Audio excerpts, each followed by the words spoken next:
morning. Welcome to this morning's 7th annual Google Camp. My name's Mindy. I'll be your moderator tech for this session, and I'm here to support both you and Robert. So if you guys need any assistance, feel free to find me in the chat and direct message me, and I'll do my best to provide assistance. This morning's session is Smashing SEL with EduProtocols, and our presenter is Robert Mayfield. Yeah, let's get started. Real quick, just so I have an idea, because I'm not sure how many of you guys are familiar with EduProtocols. Can you kind of just put scale of 1 to 10? What's your knowledge level, with 10 being I'm very knowledgeable EduProtocols and 1 I've never heard of it before? Just one of those numbers, maybe, just so I have an idea. A 1 and a 5, a 1, some in the middle. Okay, Colleen's our high number so far, 7. This is good. Oh, Paula, okay, 9 or 10.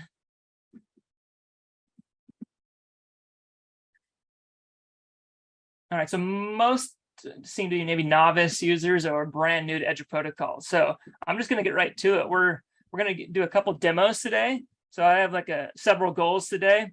I want you to know what EduProtocols are and experience them from a student perspective. And we're going to talk about SEL, obviously, and why we have it in schools, maybe some of the reasons behind it. And then I also want to learn a little bit about SEL in your context, on your campus or your district. And then finally, I'm going to do a little testimony, kind of just share our little story in Northern California. I'm from a small town called Ripon, north of Modesto. And we've had some issues with our SEL curriculum. And once we combined it with EduProtocols, we had some early success. So part of my presentation today will be to share out some of that as well. So I'm going to share my screen. See, where did that go?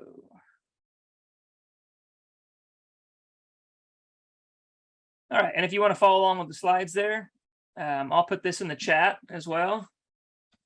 You can type it in, it's a tiny URL. You're welcome to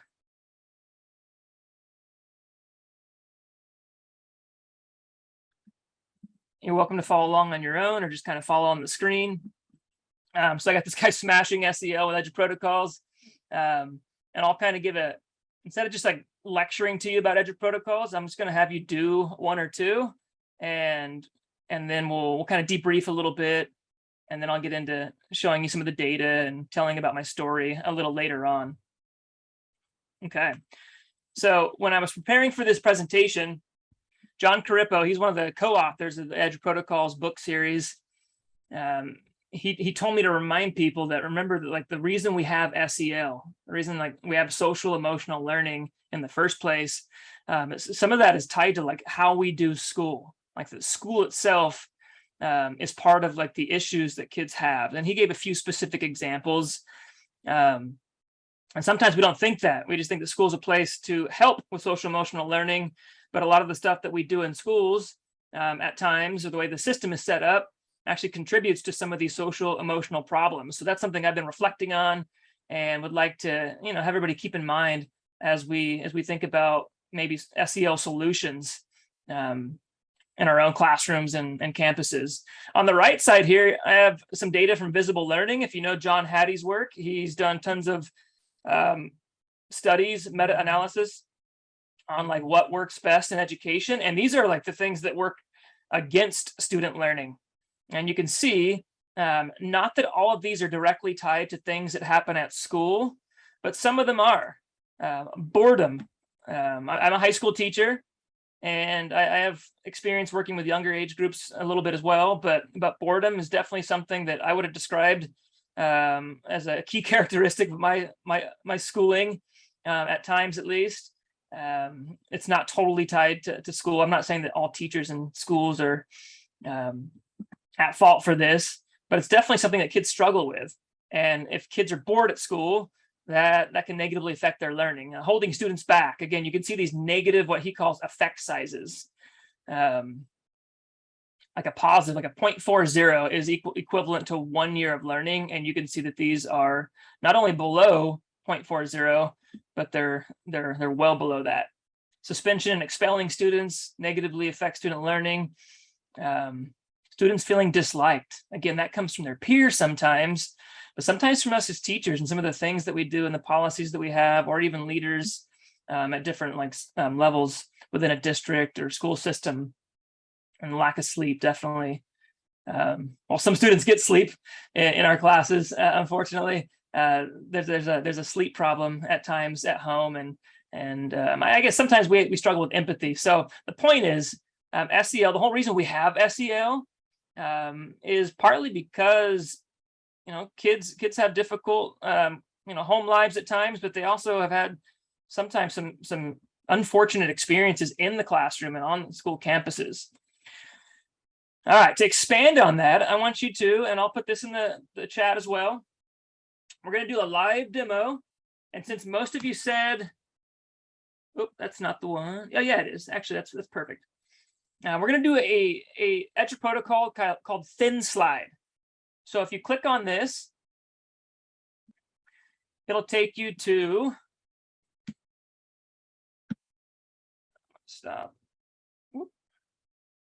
Should take you to this. I see some of you gotten on already. So I have the same slide here.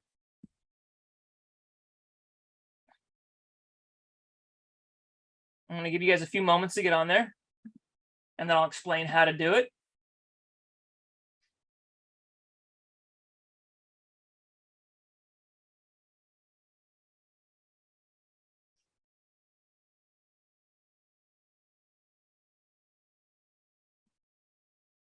And again, feel free to unmute if you have a question or concern as I go, or even to type in the chat. I got my second monitor going, so I can hopefully keep track of that. But once you get on this slide deck, and if you want to just watch, that's fine too. I have it shared on the screen.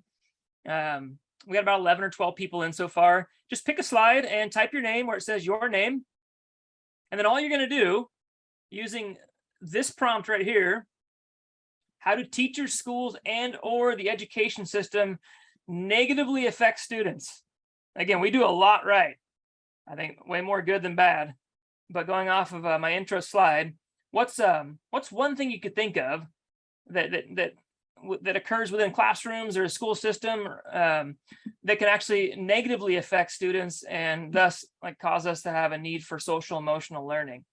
So you're going to pick a slide, and then all you have to do, Thin Slide, is one image and one word, right? And don't steal any of the ones that I put from the earlier slides. Like, don't put lack of sleep, but you're going to look for a picture that represents something you think of for this prompt, and it could be from your experience as a student or things that you observed as a teacher. And then you're just going to include one word. Now, when we're done, usually every student would respond. They would actually stand up and give an 8-second presentation. And I usually give about 4 or 5 minutes for students to do this. So go ahead and do that. I'm going to kind of just model the kind of feedback that I give while students are doing this. I see that Paula already has a picture of what looks like a super bored student, and she put overworked. Now, if you have extra time, because some of you will finish this really quick, you can maybe doll the slide up and maybe add a drop shadow or change the font size or color. This is an opportunity for students to think a little critically, and you guys are the student right now, but also to work on their slide design skills. I'm going to go to view, the grid view, and see what other people have going. Heather's got some kind of picture of somebody's mouth being taped shut. Hopefully you don't actually do that in your own classroom, but we'll find out soon enough. And then a lot of bored looking students. Early on, students will put pictures that are what I would call just stock photos, and then as you encourage them, hey, include a GIF or a meme, or really think deeply and creatively about the picture that you put on there. And then the word is not going to be just a title or a label for the picture. It's a word that's related to whatever image you choose. And again, this is low stakes, guys. Very, ooh, nice, Janice. She changed the font, and you can see I'm giving feedback as you guys are doing the work, and even added some background color in the text box there. And I'm pointing these things out. Oh, I like this. Who is this? This is Colleen. I don't like the bored kid, but I like the large red font that is not Times New Roman. Ooh, word art. Good job, Courtney. Courtney's adding 2 pictures. That's okay if you have 2 pictures. If we have extra time, I'll give you about, I don't know, 90 more seconds. And I'm going to start deleting some of the slides that aren't claimed, just so we don't have a bunch of blank slides. And I'll try not to delete somebody's slide as they're working. And if you just want to watch, that's totally fine. So it looks like a lot of you are done. Yes, we got a Ferris Bueller picture. I love it, Laura. So again, from a pedagogical standpoint, this like simple thin slides activity, it's like a good intro EduProtocol. It allows students to be doing the work. Students are at the center, but you can see that it hasn't taken me as the teacher out of the activity. I'm giving feedback as they do it, and then there's opportunities to give feedback once the students present as well. All right, about 30 more seconds, and then I'll hopefully have a few volunteers to present.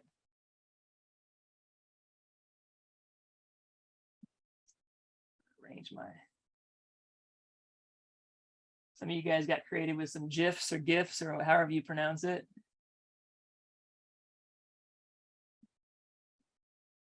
All right. Would anybody be willing just to share real quick? Actually, you know what? Paula, will you just unmute real quick and I'll put your slide up. Again, this is 8 seconds, Paula. So if you don't like to present in class, everybody would do it for one thing. And if you do it on a regular basis, that makes the presentations less scary. Can you just briefly explain your slide, Paula? You don't have to stand up. You can sit where you are.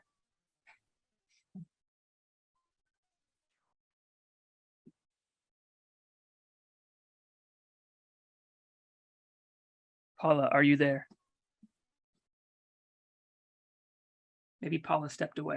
Her mic is not working. Oh, okay, okay. Oh, I got you now, Paula. How about Elizabeth?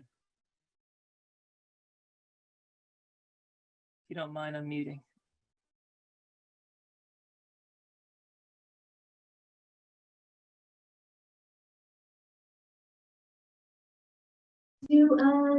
I could share. I'm the last slide 15.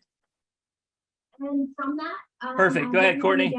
Just, sometimes our own attitudes just about students in general, how, even how our attitudes come off to students. So a bunch of different ways our attitudes can negatively impact students. Very good. Anybody else? Shanice, I love how you included some. Shanice cheated a little bit because I said boredom earlier, but that's totally fine. Do you want to add anything to this, Shanice? Oh, sorry. There we go. Hi. Hi. No, when kids are bored, it's harder for them to concentrate. It's harder for them to focus and learn. So sorry, there's a glare behind me. No, that's totally fine. There you go. Very good. Colleen, anything? I'm not sure. I know it's kind of more than one word, but mega meaningless homework, taking away time from kids from home with just, too much assignments to do. Yes, I have a 8-year-old and 11-year-old, and you guys that have kids probably can relate. We've had many evenings at home doing work that was questionable and like the relevance, but just that led to tears and not so quality family time. And just to clarify, thin slide is one word, one picture, but also it can be one phrase. The point is we're not doing like some bullet pointed presentation slide, and definitely not like a full sentence or a paragraph. Ooh, non-stimulating. Rosemary, you want to chime in or no? You want? That'd be great. Oh, I think that we are up against the computer world that has so many them constantly changing their focus and flashes and and sounds. And especially if I'm the sage on the stage, I'm not going to be able to compete with that. Right. We love the talk, right? And that's one thing I won't get into it in a lot of detail, but EduProtocols, they put the students at the center of the activity, but that doesn't take the teacher. It doesn't like minimize the role of the teacher. It actually makes us more important. I'm doing one tomorrow on Iron Chef EduProtocols, which will go into more detail about that. Oh, KB, can you tell me why you put lecture? Again, the whole idea of lack of student input. If you're just talking all the time at them, they're not engaged, not involved.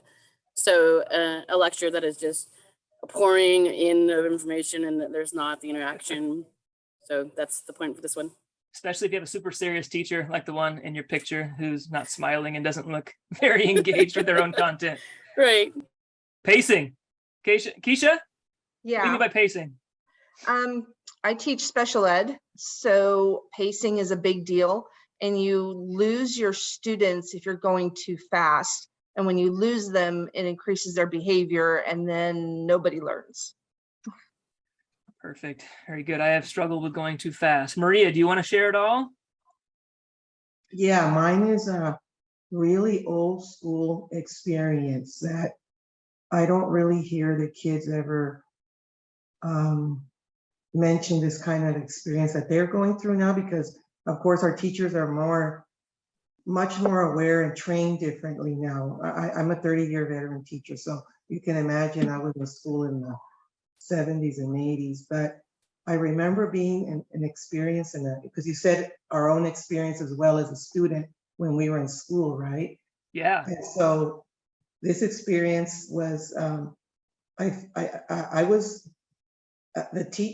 was an English class at high school. I'll never forget, 11th grade, 12th grade. And I was the top student who got the A+ on the research paper. Yeah. And she never acknowledged my name. She said, she talked about how everybody didn't do well, blah, blah, blah. But there's only one student in here that did really well. And she never mentioned my name. And the kids said, well, who? And she just looked over and she said, she's over there. And that was it. And she never called me up in private and said, Maria, you did such a great job on your paper. You know, you were like one of the top students. I'm really proud of you. I never got that from her. And afterwards, I was a shy student. I don't think that should be an excuse to say, oh, I don't want to embarrass her because she's not shy. She doesn't talk too much. But now through the years, I would think, why wasn't I not acknowledged? I felt invisible in there, and at least in private, you know what I mean? So all these things come to my head. I hate the race card stuff and all that. I don't like, all that stuff, because we've come such a long way from that. Sure. But in my mind, in the back of my mind, I wonder, was that it? You know what I mean? So anyway, it was a real old school experience that I'm so glad I don't hear that experience from kids saying, oh, I went through this, Well, unfortunately, I think that still happens. Just talking about why we need SEL. From my observations, I have a chance to observe teachers and continue teaching every day in the classroom. I mean, you guys know if a teacher's talking the most, more than students, and then they're rarely asking kids questions, and when they do, it's often a small number of students. So EduProtocols are nice because you can already see we haven't eaten up too much time, and this is our first rep, and some of you guys have never even used these before, and we already have 7 or 8 people that have shared without it being something that's super scary or that puts them on the spot in a real high stakes kind of way. So we're going to move on. Very thankful that you guys shared. We have another demo that we're going to do just to give you a little bit of whoops, I meant to go back here. Now, this is called Sketch and Tell. And again, I'm going to put a link in here, and we'll modify this a little bit so we don't eat up too much. But I think participating and kind of experiencing these as the student really helps with understanding the protocol, and then we'll look at some of the our story in a minute. So as you're logging on, Sketch and Tell is very straightforward. I use this in my AP human geography classes. My students do pretty well in the exam too. And I used to think this was kind of, well, this is silly. High school kids wouldn't like this protocol, but they love it. It's one of their favorites. And the key thing here is you're going to have students, you give them a prompt, and you can read the prompt right there. I'll repeat it in a minute. Students are going to create a simple illustration. It could be a chart, some kind of graph, or usually just some kind of picture or image, some kind of creation using only Google tools. And then they're going to have an opportunity to share out in a small group or with their partner. And then they'll like explain their drawing and in like a small paragraph. Sometimes I even have them do bullet points if I want them to present, in a quick manner. But John Carippo, he explains, because this one was actually one created by his co-author, Marlena Hebern, that requires a different part of the brain. You're not just like copying and pasting a picture from Google like we did with thin slides. So if I switch over, Zoom is in my way. Again, pick a slide, put your name in the bottom left, and then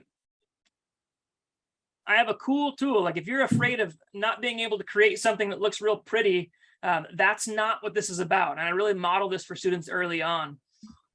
This is not an art like activity. It's just to show something important, like a main idea from something that you read. Usually I'll give them a short article or a short video, some kind of like text. And then they're illustrating something that they learned that was meaningful and important based on whatever I have. So this will be a little easier for us. And when I'm introducing these the first week or two of the year, I do this kind of stuff to where they already have prior knowledge. It's a low cognitive load. They're not learning the protocol and new content at the same time. So what do you do for self-care over the summer? And I'm talking about you as teachers, or what's your favorite summer vacation spot? If I did something, I would probably put something about like running and listening to music or audiobooks. But if you're really worried about using drawing tools, first of all, here they are. If you've never used them before, you go to Insert, and then there's all kinds of shapes, arrows, call outs. You could even like use the line tool. Scribble will allow you to just literally like draw something that'll look like a third grader did it, but that's okay. Or if you want to cheat a little bit, I let my students use a website called AutoDraw. Check this out. So if I was doing reading, you click on AutoDraw here, and if I wanted to do a book, I'm going to draw like a rectangle. And you can see up here, it starts guessing what I'm drawing. So that doesn't look like a book quite yet. So I'm going to keep drawing. Okay, this is good enough for me. And I click on this one. It gives me what looks like an open book, maybe a magazine. And I'm going to copy that image and go put it on my Sketch and Tell slide. Keep it super simple today, even if it looks like you would get an F-, because remember, this is not an art competition. And then we'll maybe share out 2 or 3. And then you can type out 1 or 2 sentences just for time's sake. I'm going to stop talking for a minute and let you guys get after it. Actually, I'll probably get feedback as you guys work, just to model kind of what I do while my students are doing these things. Ooh, we got a tent. Very nice, Janet. Ooh, Rosemary. Got some kind of maybe T-chart going on, or graphic organizer. Colleen definitely has experience. Sunshine, and looks like a massive raindrop, maybe a lake. You guys would be surprised how creative students can be. We got a guitar. I think they even put Fender. And yeah, you can add words as like labels, but we're practicing like dual coding when we're forcing the students to draw out something rather than just copy and paste something. We got some kind of tree there.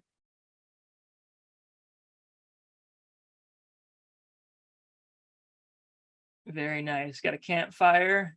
Courtney taking advantage of auto draw.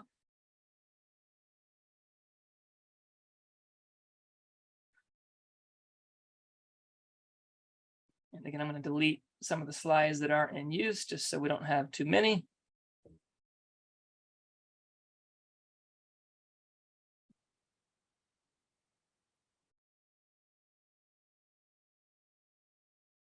Ooh, multiple trees, yes. My cell phone is library. Ooh, Libby, yes. Elizabeth, is Libby where you get like online books, audiobooks, ebooks? Yeah, it is. You can tie it into any library that you have. It's really easy. Yeah, have you heard of Hoopla? No. Hoopla is very similar. Okay. Yeah, That very sounds great. cool. Yeah. Like Jason might be a guitar player. Ooh, is that I don't know my birds very well. Flamingo, maybe? Jason, where is AutoDraw? It's autodraw.com.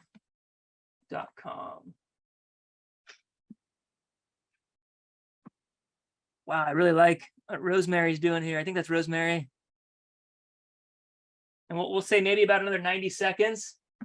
You're welcome, Jason. Lots of camping. Ooh, got our first bicycle.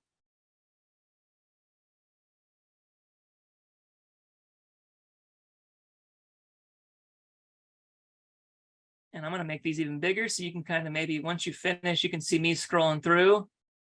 If you've never used grid view before, again, really great. Kind of gives like sort of like a Padlet look. If you've ever used Padlet, it's like something like a similar view that you get on Padlet to where you can scroll through and look at students as they work. A great way to give feedback as the students are doing the work. Yes, Catherine. Catherine uses grid view as well. I love Courtney's font. It matches the color of her tent. And again, even saying these things in the first week or two, just pointing out really good things that students do. It's a way to recognize them, but also, show students like, hey, talk to Courtney about changing that font size and color. Wow, how did Colleen make that tree so quickly? And to where you're empowering the students to where it's not, you basically have a bunch of teachers. Ooh, I like what Paul is doing, some kind of computer thing here. Digital photography. Very cool. Would anybody like to unmute so I could celebrate them on the fly here and share out their, and it's okay if you're still working. Let's see here. I might pick on somebody. You can tell me no. Tristan, do you mind sharing yours real quick?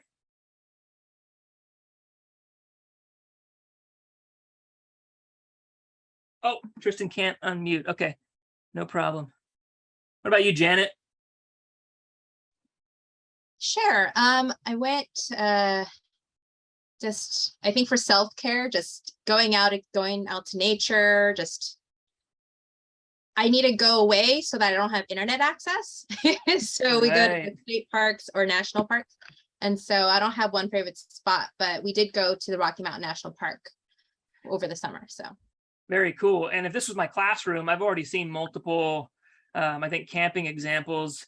These are, there's all kinds of activities you can do with kids in the first few days, but they start to see that they might have some stuff in common with their classmates that they maybe have never interacted with before. I want to know what this one is. KB, do you mind sharing yours? You use auto draw unless you're just really good freehand. Oh no, that was absolutely auto draw. What it looked like in auto draw was nothing, of course, like this. That's how you know how great auto draw is. You can squiggle something and it'll totally find what you mean. It's really A+. We went to the zoo quite a few times and I really enjoyed it. And I decided to get a year-long pass so I can go, throughout the school year and continue to do that self-care and take my nieces with me. Very cool. I just took my daughter. I'm in Northern California, but I went and visited a few former students and we went to the Portland Zoo. Really neat. Okay, we got to do this one. Maybe this will close it out now. You got a lot going on, Rosemary, and I know you're in mid-type right now. do you mind if I put you on the spot? Do you mind sharing briefly? Hi. So I did a little, well, it was kind of supposed to be like a family tree with me, with my daughters and their children. And for my refresh during the summer, I spent time with my grandkids. I spent time camping with one grandchild and playing things like Play-Doh at the home in Sacramento with another one. And another grandchild has a pass to Knott's Berry Farm, so we're able to go there. And my other my grandson, I'm able to go to his basketball games now that I'm up to my ears in grading essays. Very cool. Very creative on your first try too. I love this. And again, first rep's going to take a little longer, but once the kids, the whole premise of EduProtocols is that you repeat them every week, and then to where the kids don't have to learn the thing anymore. They already know what Sketch and Tell is. Now you just, once you've done it once or twice with like some low cognitive load content, then you put in your academic content and they just roll with it. So there's repetition, but I think it's the right kind of repetition. Okay, thank you so much for sharing. So I'm going to go into teacher mode. I'm going to go really fast. So if you have questions, but I don't like being talked to, but I realize there's a balance in these presentations to where I think a good presentation will have some interactive components, but also maybe a little bit of direct instruction. So feel free to unmute or raise your hand or just type in the chat. So I want to go through like how can EduProtocols EP support SEL without using a canned curriculum. So even if you've never used this for like your scripted SEL curriculum, if you start using them in your own classroom, there's a lot of benefits, like what John Carippo would say are hidden SEL components. And John always says that EduProtocols allow you to teach better and work less. So I just kind of modified that, where you can also SEL better and work less.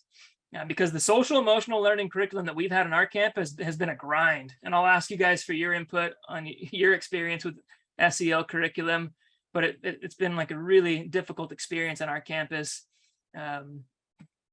So this is from the Castle website, the colorful part on the top. Kim Bogie, who's actually presenting today and I think tomorrow at this conference, who's incredible. She took EduProtocols and kind of just aligned them with the 5 competencies for SEL. And I had some of my professional learning network, which many of them are EduProtocols authors, kind of chime in on Twitter. And this is what they said. And I just highlighted, so I don't read all this stuff. Like, and you can learn more about EduProtocols later, but why do they support SEL? Just from like a very like holistic manner. Students are collaborating. You've already seen that a little bit. Sometimes the activities that we do, if it's not virtual, will be highly collaborative. Kids communicate. They're always sharing out their learning. I went my whole K through 12 experience never getting called on one time, which I think is like incredibly sad. And I always had things to say, but if I didn't raise my hand, I wasn't getting called on. And EduProtocols allow students to communicate their learning in a really non-threatening way. They allow students to get to know each other. They allow students to practice other SEL skills. You get to learn from each other because the teacher's not the only one talking. We've already learned a little bit about each other and we're complete strangers for the most part about, again, what we like to do over the summer or what some areas, maybe some weak spots in the education system that have caused issues related to SEL. This is from one of the history EduProtocols authors, Adam Muller. Kids want to talk, right? So EduProtocols allow them to do something meaningful and there's still rigor involved and actually engage with whatever the content the teacher has determined is important. And then I don't know if you guys have heard the 4 C's. I won't go over that right now for time, but there's consistency. This is one of the things that I like the most. We think of the private sector and you think everybody, doctors have protocols, lawyers do. Most private sector businesses have protocols, like procedures and routines that they follow. But many of our classrooms don't. We have like 50 to 60 to 70 different lessons with all different instructions that that like, I guess lack consistency at times. And I'm speaking in generalities, but EduProtocols work because they're basically lesson frames. The protocol stays the same and the content changes. And the kids get repetitions over and over again to where, again, they already know the thing. Ariana, she's a science teacher, junior high school, really, she just adopted EduProtocols within the last like 6 months, and students find that they develop a growth mindset because they get better at presenting when they present every week instead of like one crappy presentation at the end of the semester where they just read off of the board. And like you guys saw, I tried to model it. I was giving feedback throughout the lesson. Sometimes the feedback the students get is at the end of the week, or even worse, like at the end of a unit with the whatever test the teacher gives them. And feedback is always better when it's timely. And EduProtocols are developed where you can give feedback to students all the time. Now, I gave like feedback to the whole class in front of everyone. And really, if I was in class, I'm giving a lot of shoulder to shoulder time. I'm teaching while walking around instead of just standing in the front like the sage on the stage. If you can imagine you guys doing a sketch and tell on your own, I'm not always just screaming stuff from the front of the room. I'm going to those students where I know are struggling, maybe we're a month or two in, and I'm going and giving them the support that they need that I couldn't have done if I was just standing in the front. They're predictable. Again, the students know the protocol. They know how to do the thing. And then this is Dr. Scott Petrie. He's another one of the history EduProtocols authors. He tied his SEL EduProtocol, like I guess routine, directly to the content, to where he just asked kids to reflect. We don't do a lot of that or enough of that in education, to where they finished a unit and they reflected on what they thought they enjoyed learning the most and which protocols they enjoyed learning the most. And then they shared out in groups. So you can have a SEL even when you're just like reflecting on what you learned. Again, another example of end of the year student reflections using a Freyer model. If you've ever heard of Dorothy Freyer, it looks something like this. And Ariana, that science teacher that I mentioned, gave this to her students. And you can see EduProtocols also are paper-based. You can do a lot of them, although this is a Google camp. And I usually use Google Slides. You can go low tech. And she uses the Freyer model as a way to get feedback at the end of the year.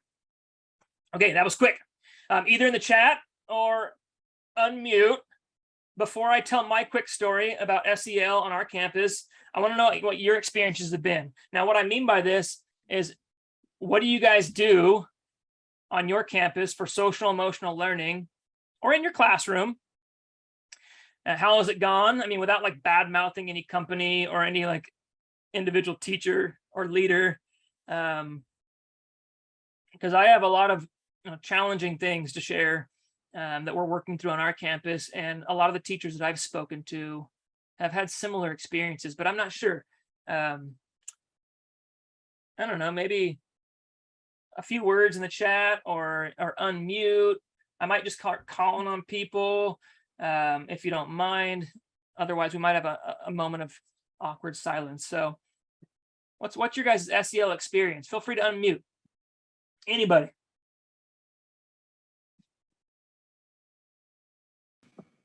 I was putting it in the chat, but we used a program, and the language or the counselors told us which lesson and the whole grade level would stay on the same lesson on middle school. And it was 25 minutes long on Wednesdays. And I loved it. I really had the students participate, filling out the exit slips or the scenarios and doing the little acted out time with their partners. And I thought it was great. Other teachers I know didn't have buy-in, and they either skipped it or they just read through the slides, and it didn't have the same effect. So you really have to have buy-in, I think. What, Rosemary, what grade were you? What grade level? 7th. Oh, okay. That's like pleasantly surprising. Because from my discussions, secondary level, especially like junior high, high school, is where a lot of students and teachers have struggled. I'm reading in the chat.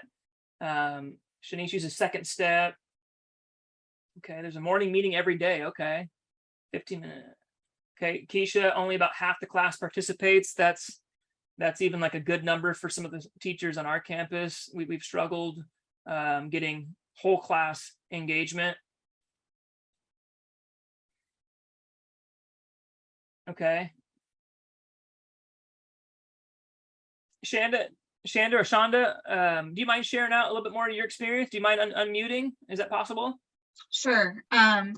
So our school, our district doesn't really have anything that is adopted. I know this year they are adopting something for our entire district, but our school site was using Boys Town, and we had our MTSS counselor create lessons from that we taught to our students, and it was just a weekly lesson for whatever that Boys Town skill was for that week, and everybody taught it.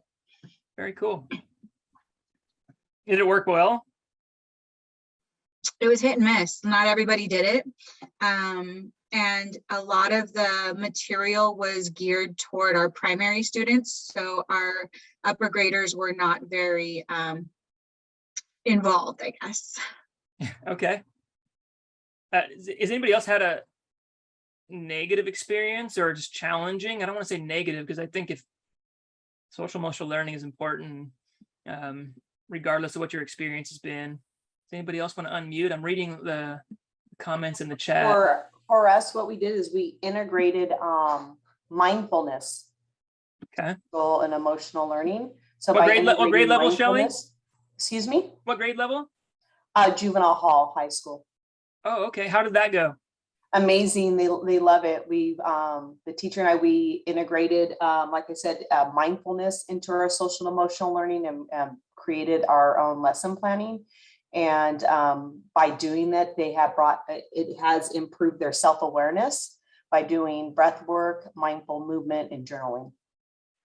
Wow, And it's been very successful. The key word would be consistency, and not giving them grace to be comfortable with bringing down that wall to be vulnerable in the experience. Okay. Sounds like they found a lot of relevance in what you did. And it sounds, I think you said that you or somebody else said that you created your own curriculum. Was that you that just mentioned that? Yes. Okay. And so just based certifications and going to courses and learning, taking bits and pieces for each one that would work well in a juvenile hall setting. Okay. And that might be a part of a challenge for some teachers, and maybe on our own campus, is that often schools take a canned curriculum, which is often very scripted, like feeling to it, and they just try to use it for every class, for every student. And that's been our experience. And it's been challenging, to say the least. Anybody else want to quickly share positive or challenging experiences before I share my story? It's nice to see.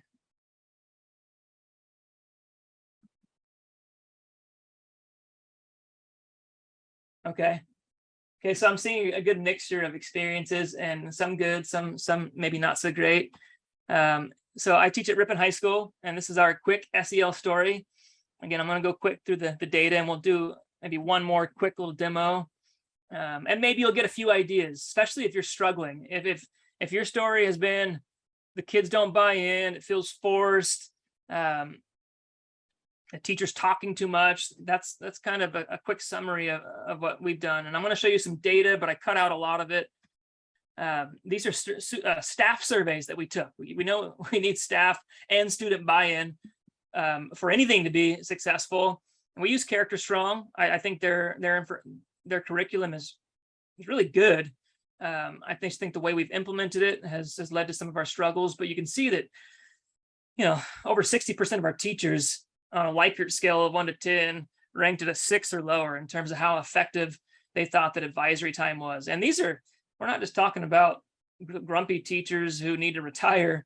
We're talking about teachers that often are like I would consider myself someone who buys in and gives a really strong effort to anything admin implements. And then here's our student surveys a year later.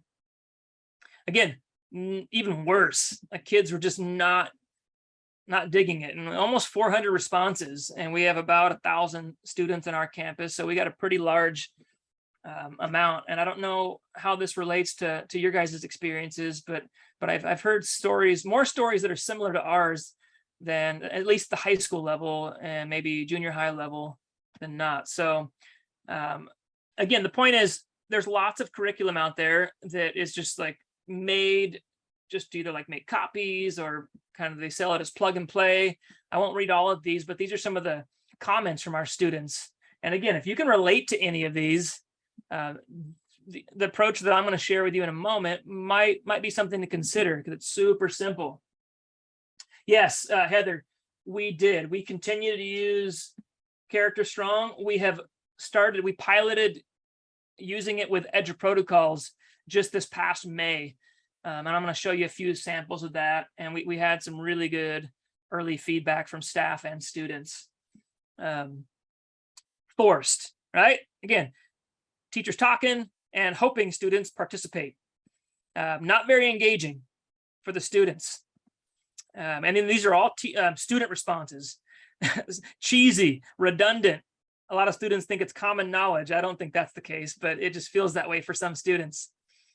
Most of the class just zones out.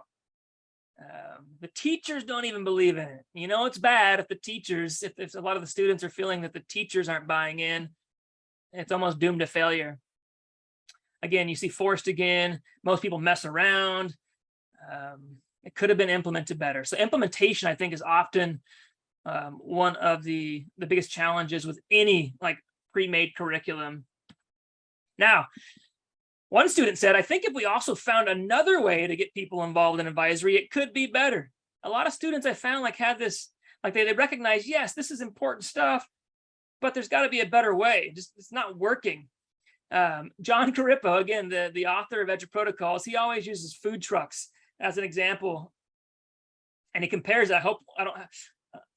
please don't get mad at me if Olive Garden and or Applebee's are your favorite restaurants, because I've eaten at both of them, even within the last 5 years. But John would say that EduProtocols allow students and teachers to have more of like a food truck mindset, to where you're creating unique food in this case that's not pre-made, it's not frozen. You have a lot of different options.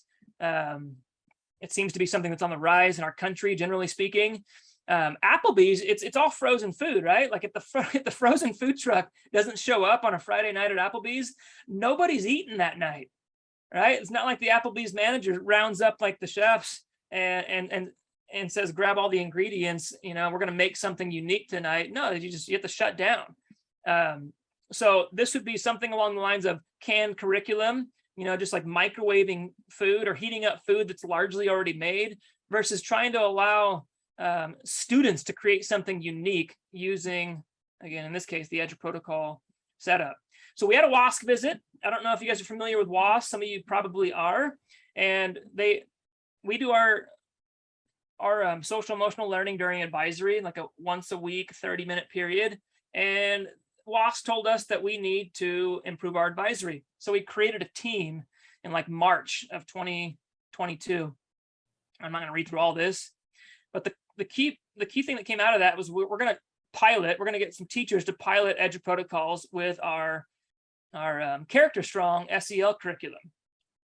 And if you want to look at some of this other stuff, or email me if you have questions about the other things in this slide, you can get to me later on that. But mainly what we piloted were EduProtocols. And we'll do this real quick. This is a thin slide, like a modified thin slide. And I'm just going to have you, why don't you just hop on and do one of the three. All I did was I took one of our, like, and I'll put this in the chat, sorry.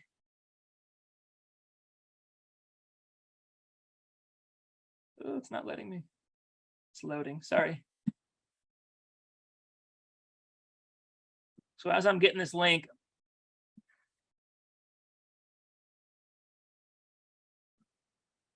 all I did was I looked at like the Character Strong lesson,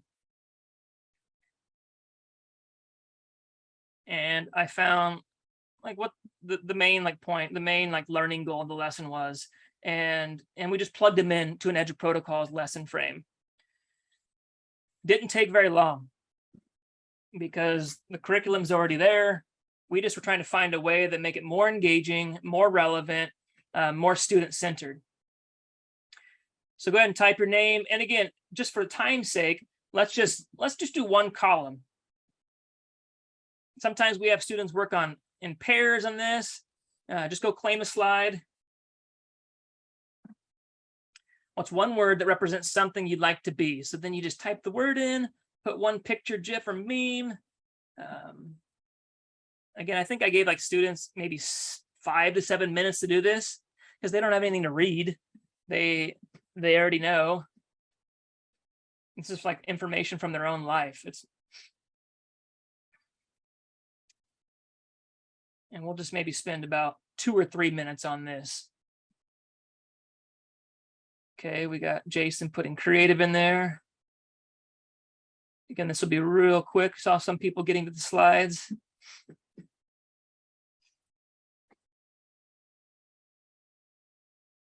Totally fine if you're maybe a little burnt out and just want to watch. Ooh. Just trying to give you a snapshot of some of the lessons that we piloted after our WASC visit.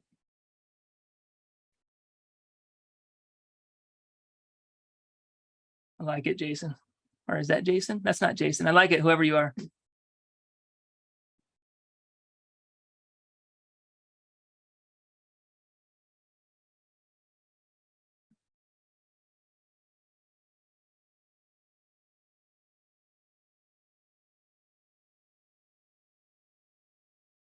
And keep in mind, we're using the canned SEL curriculum.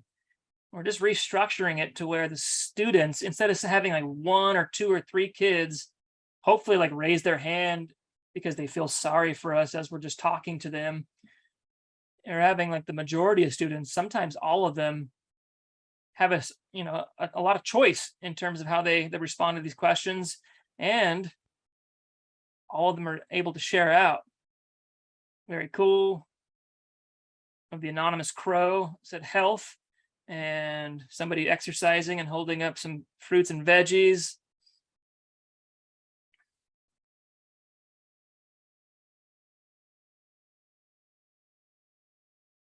Organized, yes.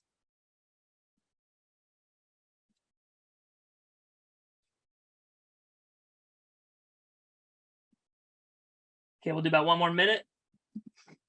We have about 7 minutes left, and I want to share a few more things to close it out.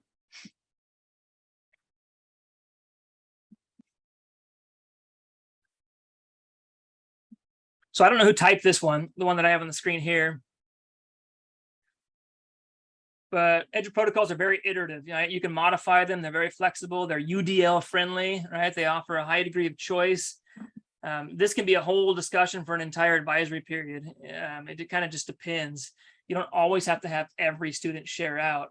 But what you'll find is more and more students become more comfortable sharing and presenting if everybody's doing it on a regular basis. And if you scaffold it to where, I mean, who can't do 1 word and 1 picture and then share out for 8 seconds, right? There's very little that you can really mess up. And then there are other EduProtocols that allow you to scaffold and add more difficulty along the way. But yeah, who does not want to be organized? And then other people in the class probably are organized. So the teacher is facilitating maybe a discussion or giving feedback. This is what I would call like a 21st century lecture, to where you're not just like talking and they're listening for 50 minutes straight. They're presenting, and then you're interjecting and facilitating a discussion. Okay, let's see here. Oh, yes, I think that's Parks and Rec, right? You have students bring in some relevant answers that also have like a tie-in to their own personal life, which makes it a little more fun. That's one of the 4 C's, right? Being creative. Ooh, breathing exercise, very good.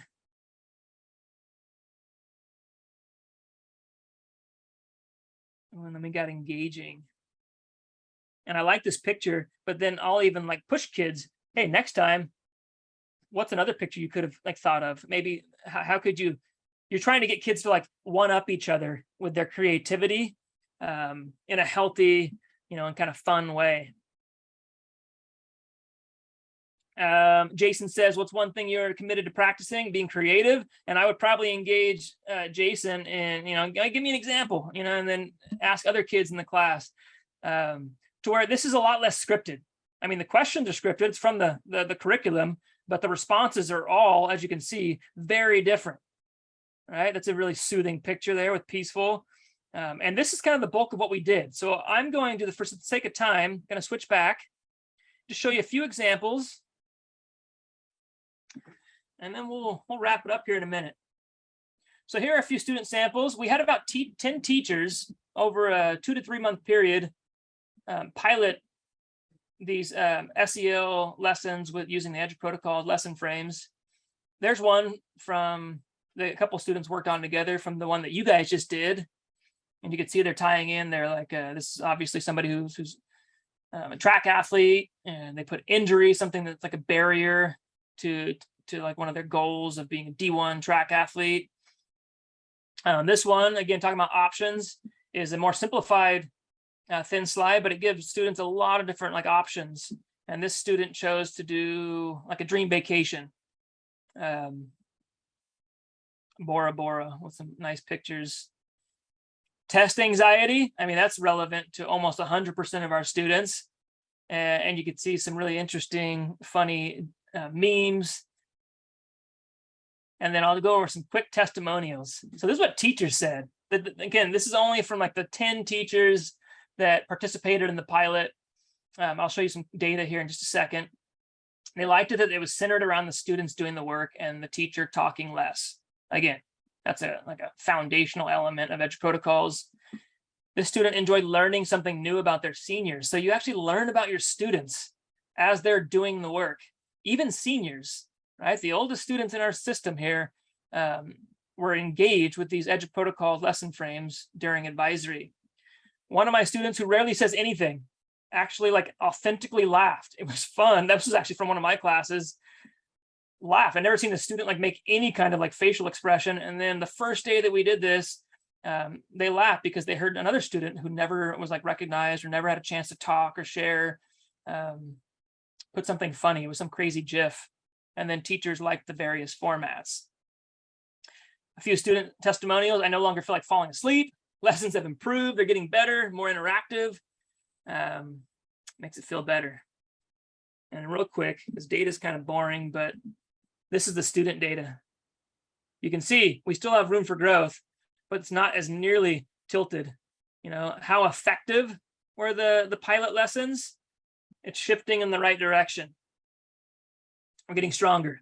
This is the staff. So the teachers that participated in the pilot, the vast majority of them had a much more favorable view of the pilot lessons in the 2 or 3 months that they used them. Again, not perfect, but we're getting there. This is what really blew my mind. This is, again, student surveys. And you can see there's over 200 students here. How many of you guys participated actively? And you can see the vast majority of students, even if the same number didn't find them to be totally effective all the time, they were doing it, which gives us some hope moving forward as we try to continue building on this upcoming school year. And then this is the big one.